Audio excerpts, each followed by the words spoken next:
CrossFit sakatlamaz çünkü CrossFit bir sporda, bu futbolda maç yaparken sakatlanabilirsiniz, olası bir şey. Ama aslında o karşı rakibin size yaptığı bir şeydir, hatadır ya da sizin yaptığınız bir hatadır. CrossFit'te de bunlar geçerli. CrossFit sporu sakatlamaz, sadece sizin egonuz sizi sakatlar. Yani bu noktada şöyle bir örnek verebilirim.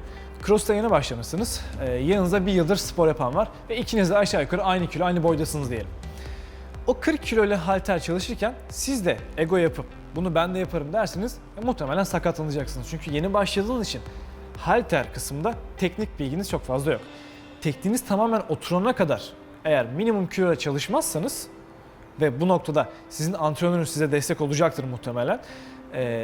Minimum kiloyla çalışmazsanız sakatlık kaçınılmaz bir son olacaktır. Bunun dışında sakatlanmanın ikinci sebebi de aslında antrenör ve yanlış antrenman metodudur.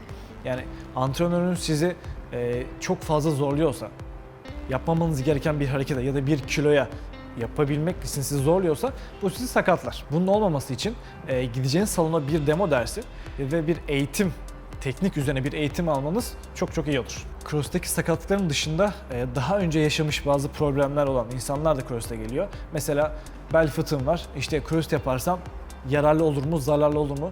Kendimi daha kötü yapar mıyım ya da tamamen geçer mi gibi sorular da geliyor. Bu noktada CrossFit sizi tabii ki de bu şekilde iyileştirmez, yani fıtığınızı geçirmez. Fakat oradaki bel kaslarını, kalça ve bacak kaslarını kuvvetlendirdikten sonra buradaki ağrıları, sıkıntıyı minimuma indirebiliriz. CrossFit'e başlamadan önce böyle bir probleminiz varsa eğer önce bir doktorla konuşup ondan sonra buraya gelmeniz daha faydalı olur. CrossFit'te beslenme konusuna değinecek olursak da antrenmandan önce tabii bu kişiden kişiye göre değişir. Neye göre değişiyor? Metabolizma hızına göre değişiyor. Kimisi yediğini çok hızlı sindirebilir. 1 saat önce yemek yiyip CrossFit antrenmanı yapabilir. Kimisi 2 saat önce bir şeyler yese bile antrenmanda çok zorlanabiliyor. Çünkü CrossFit antrenmanında normal bir nabızlı antrenman yapmadığımız için burada metabolizma hızı bizim için çok önemli. CrossFit antrenmanlarından önce karbonhidrat ağırlıklı beslenirsek eğer çok daha iyi olur. Bunun süresi dediğim gibi yani metabolizma hızına göre 1 saat, 2 saat ama ortalama 2 saattir bunun süresi. Antrenmanlardaki verimi arttıracaktır. Antrenmanlardan sonra da protein ağırlıklı beslenmek. Burada da yarım saat, yani hemen değil çünkü antrenman sonrası zaten nabız yüksek, hemen yemek yemek çok zor.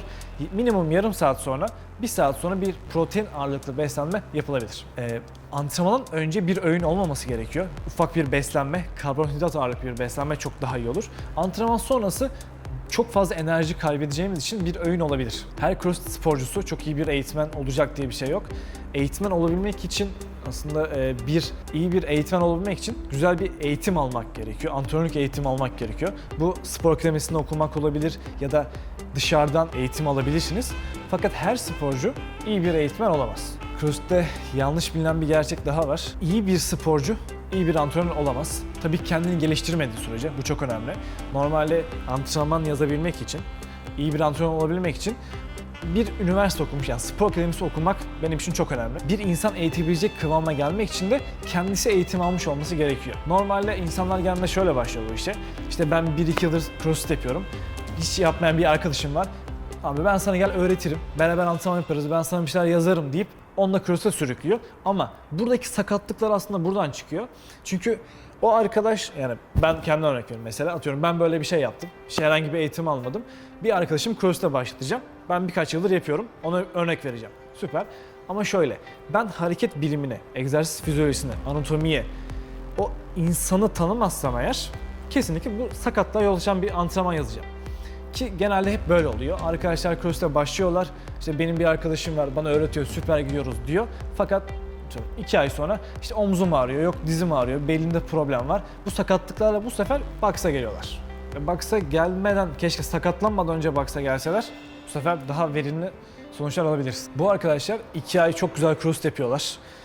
Herhangi bir sıkıntı olmuyor, çok eğleniyorlar. Evet, ama 2 ay sonunda yavaş yavaş işte omuzunda problem çıkıyor. Belki fıtık başlangıcı, bel fıtığı başlangıcı olabiliyor. Dizde, menisküste problemler oluyor. İşte skolyozu varsa ve bunun farkında ise onun açısını arttırabilirler. Böyle problemler yaşadıktan sonra bir box'a gelmesi pek bir anlam ifade etmiyor aslında. Çünkü onu bu sefer toparlamak için uğraşacaklar. O yüzden CrossFit öğrenmek istiyorsanız eğer hoca nezdinde bir antrenman yapmanızı tavsiye ediyorum.